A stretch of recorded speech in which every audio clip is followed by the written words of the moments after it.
best-of, un petit best-of de 2016. Il y a une bonne ambiance en France en ce moment, hein. C'est formidable, tout le monde s'aime. L'autre fois, quand François Hollande, dans son discours d'adieu, nous a expliqué tout ce qu'il avait réussi dans son quinquennat, je me suis dit, ça y est, ils ont légalisé le cannabis, on n'est pas au courant.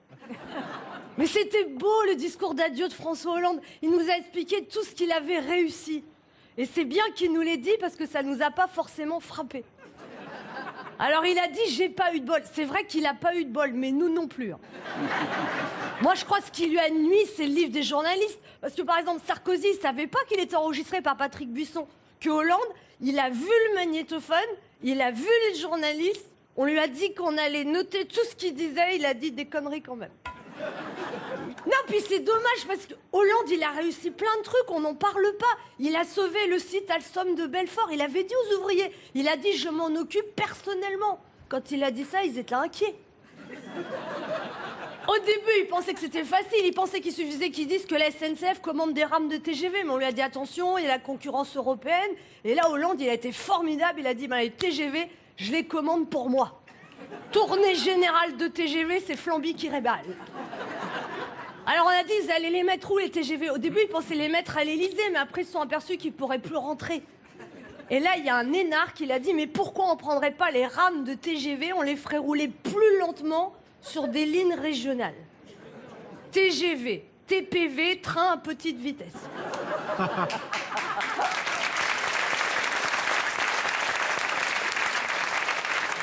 Bon, c'est vrai que là où Hollande, il a pas trop réussi, c'était avec le chômage, parce qu'il a dit qu'il voulait former 500 000 chômeurs au métier de demain. Et c'est vrai qu'à Pôle emploi, ils connaissent bien les métiers de demain. Tu arrives à Pôle emploi, tu dis « Bonjour, je voudrais faire un métier. Revenez demain. »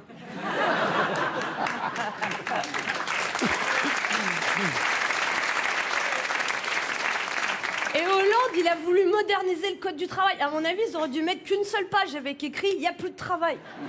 Vous vous rappelez que cet été, à un moment, il a failli avoir une pénurie générale d'essence en France. Le président a voulu rassurer les gens, il dit « Il n'y a aucun risque de pénurie ». Les gens lui font tellement confiance, 2 heures après, il y avait la queue dans toutes les stations Total de France. Ma belle-mère, elle a acheté 8 jerrycans d'essence.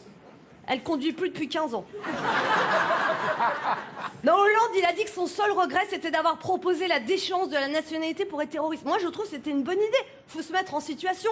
T'as le terroriste, il a sa ceinture d'explosifs, il est dans un lieu public, il s'apprête à se faire sauter, et tout d'un coup, il se dit, mais je vais perdre ma nationalité. Non, celui qui nous a fait un beau discours d'adieu, c'est Sarkozy. C'est son 2e discours d'adieu, mais vraiment, le 3e, il aura un prix d'interprétation. Non, le problème de Sarkozy, c'est qu'il avait trop d'affaires. Il y a des gens qui disaient, oui, Sarkozy, c'est le mec, tu peux le choper la main dans le pot de confiture. Il va t'expliquer que le pot de confiture est descendu de l'étagère pour venir s'encastrer dans sa main, et tu vas le croire. Mais là, le problème, c'est qu'il retirait sa main du pot. Il y avait un autre pot, c'est ce qu'on appelle des casseroles, quoi. Par exemple, le mec de Big Malion, il disait qu'il ne le connaissait pas. Dans le documentaire d'Élise Lucet, on a vu qu'il l'a rencontré 44 fois. Bon, parfois, il y a des gens que t'imprimes pas, quoi.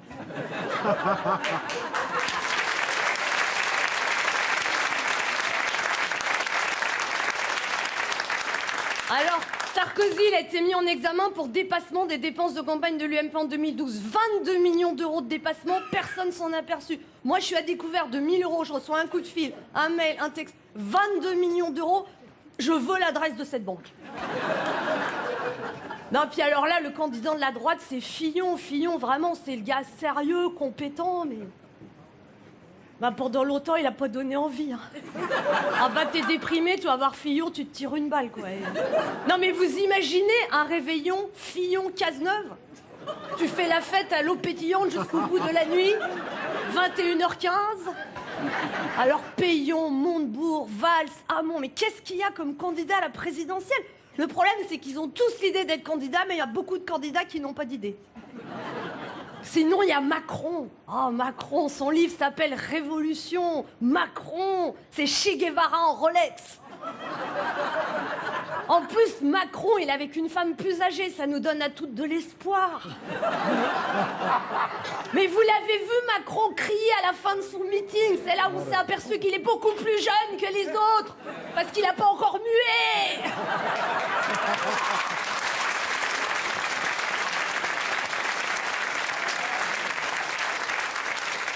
Alors, Il y en a qui disent oui mais Macron, qu'est-ce qu'il a fait quand il était ministre? Je suis désolée, il a fait des choses. Il a fait l'ouverture des magasins le dimanche. Grâce à Macron, des fois les magasins sont ouverts et des fois ils sont fermés.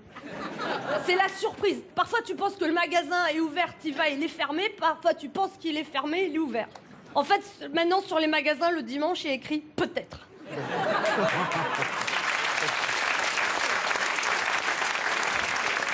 Sinon, t'as 30% des Français qui sont séduits par les idées de Marine Le Pen. 30% des Français qui ont peur des barbus, mais qui croient encore au Père Noël.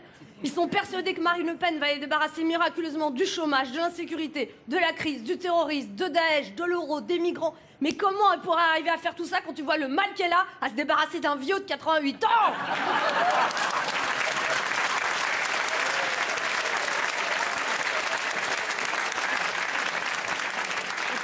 Moi, je me demande ce que va faire Hollande quand il sera plus président. Moi, je le verrais bien travailler aux pompes funèbres, c'est vrai.